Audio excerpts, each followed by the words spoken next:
मेरा नाम श्रेया है। मेरी उम्र 21 साल है। मैं कॉलेज में इंग्लिश ऑनर्स की पढ़ाई कर रही हूँ। पढ़ाई के अलावा मैं बहुत ही रोमांटिक लड़की हूँ। बचपन से ही किताबों में प्रेम कहानियाँ पढ़ती और अपने सपनों के राजकुमार को अपने दिल में तलाशती रहती थी। और इसके साथ ही मेरे दिल में कई भावनाएं भी थीं। हमारे कॉलेज में एक नए शिक्षक आए, उनका नाम देवव्रत सिकदर सर है।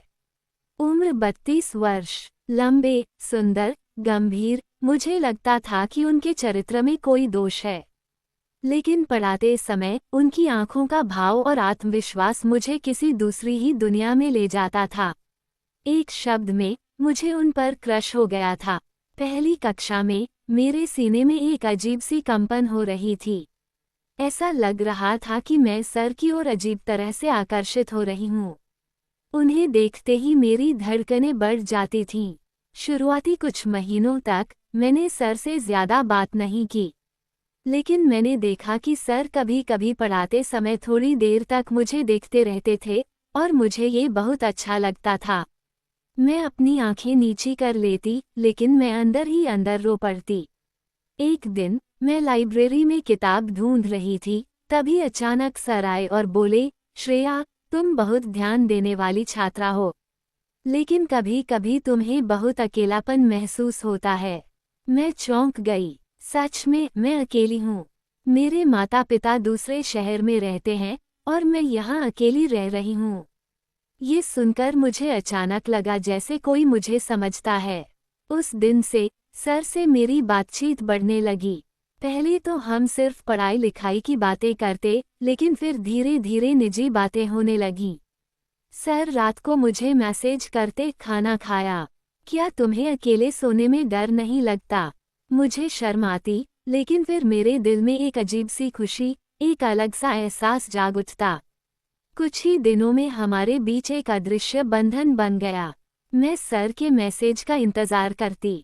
एक दिन मैंने हिम्मत करके सर को एक मैसेज लिखा, सर, मैं आपको अलग तरह से महसूस कर रही हूँ। क्या मैं कुछ गलत कर रही हूँ? उन्होंने काफी देर तक कोई जवाब नहीं दिया। बाद में उन्होंने लिखा, तुम मेरी छात्रा हो, लेकिन सच कहूँ तो मैं भी तुम्हें अलग तरह से देखता हूँ। मैं तुमसे प्यार करता हूँ। वह मैसेज पढ़कर मैं सो गई। ऐसा लग रहा था जैसे मैं किसी सपने में हूँ। मैं उनके बारे में बहुत सोचती रहती थी। उसके बाद से मैं सर से छुप छुप कर मिलने लगी। पहले कॉलेज के बाहर एक कैफे में, फिर पार्क में। धीरे धीरे उनकी हिम्मत बढ़ती गई। एक दिन पार्क के एक सुनसान कोने में उन्होंने मेरा हाथ थाम लिया। फिर हमने पहली बार धीरे से किस किया। मेरा पूरा शरीर कांप उठा, पर मैंने उन्हें रोका नहीं। ऐसा लग रहा था कि मैं कब से यही चाहती थी। मुझे भी उनके साथ किस करने में मजा आ रहा था। कुछ दिनों बाद सर ने मुझे अपने फ्लैट पर बुलाया। उन्होंने मुझे पढ़ाई का बहाना बनाया। मैं डरी हुई भी चली गई। वहाँ सर ने मुझे गले लगाया और बोले, श्रेया, मैं तुम्हें सचमुच चाहता हूँ। अगर तुम चाहो तो आज से हम एक हो सकते हैं। मैं बहुत देर तक सोचती रही। फिर अचानक मेरे मन में ख्याल आया कि इतने दिनों से जो तनाव मैं महसूस कर रही हूँ, उसे क्यों दबाऊं। उस दिन मैंने खुद को उसके हवाले कर दिया। उस दिन पहली बार किसी मर्द ने मुझसे संतुष्ट किया था और मैं चरम सुख के साथ उसका सुख भोग रही थी। मेरी आंखें ऊपर उठ गईं, एक अलग ही एहसास। हालांकि शुरुआत में मुझे बहुत दर्द हुआ।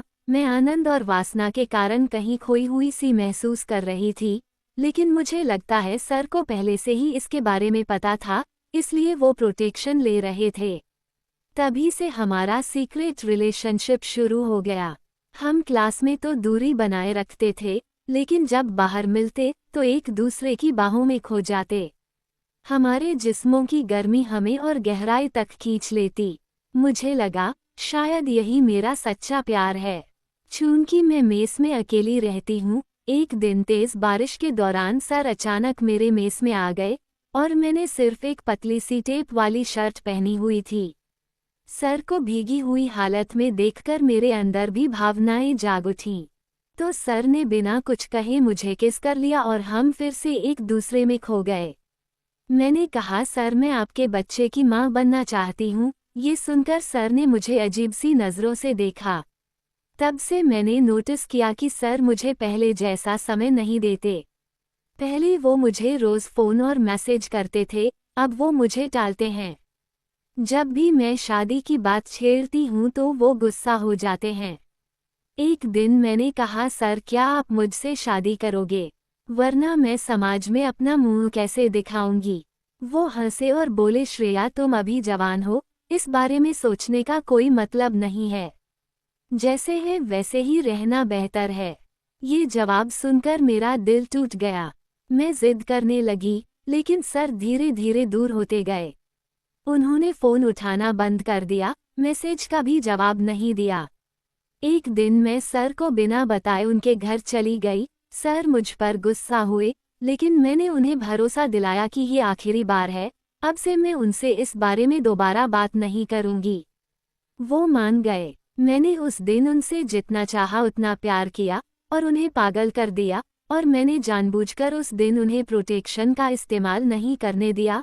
पिछली बार की तरह सर और मैंने बहुत देर तक मस्ती की। सर और मैं दोनों बहुत खुश थे। एक तरफ मैंने बहुत कष्ट भी सहा।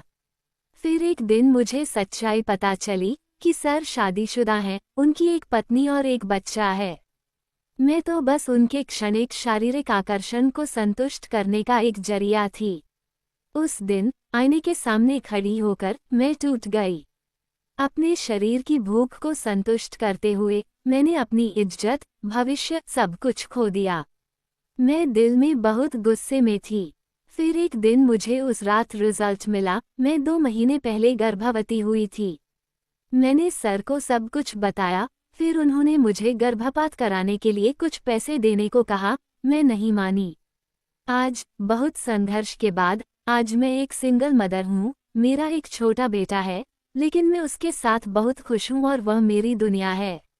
एक शिक्षक और एक छात्र के बीच का रिश्ता हमेशा पवित्र होना चाहिए। आकर्षण या प्रलोभन के कारण उस सीमा को तोड़ने पर अंत में अपराधबोध और अपमान ही हाथ लगता है। किसी को भी अपनी कमजोरी दिखाने का मौका मत दो। गर्भपात एक महापाप है। अकेली मां होने के बावजूद आज मैं समाज में सिर ऊंचा करके जी रही हूँ।